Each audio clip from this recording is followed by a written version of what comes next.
汽车在打方向的时候出现异响，到底是什么原因引起的？然后我们自己如何去检查？现在我们就来看一下。听到没有？现在的车打方向的时候就出现了异响，所以首先我们就要判断这个声音具体是哪个位置发出来的。很明显，这个声音是从外面传出来的，具体是左边还是右边？我们来听一下。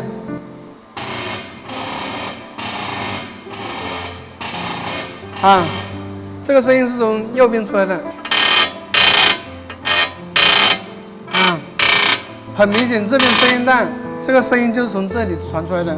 接下来我们就把右边的轮胎顶起来，然后再打方向，看在没有受力的情况下，在打方向的时候会不会响。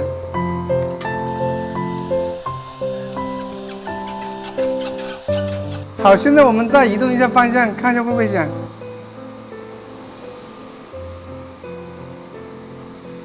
看到没有？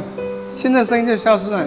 可以看到，当我们放下来的时候，在受力的情况下，打方向它会传出异响，然后举起来放松的状态下，这个异响消失。所以像这种情况检查起来其实是很困难。但是不管怎么样，今天我们要把它检查出来。接下来我们就把轮胎拆掉，看一下问题出在哪里。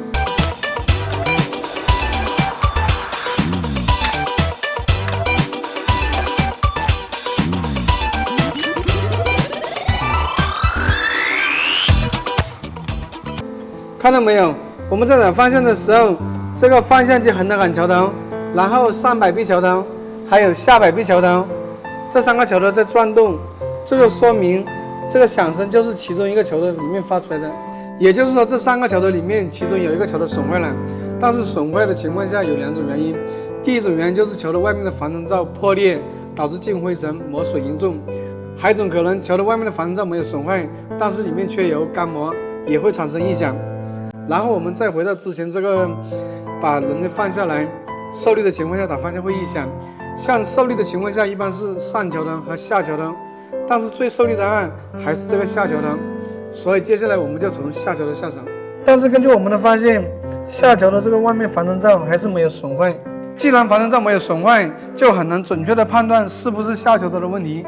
接下来我们用这个注射器注满油，然后再注射到下桥里面去。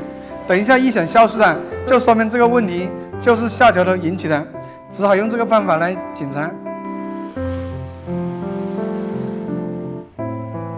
扎破这个防尘罩，然后把这个油注射到里面去。接下来我们把轮胎扎好，然后再把它放下来，看一下响声会不会消失。好，我们再打一下方向来听一下。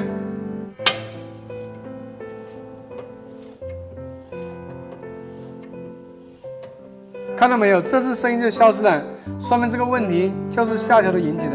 像我们刚才用注射器往下头里面注油的方法，是用来检测和判断问题，并不是解决问题。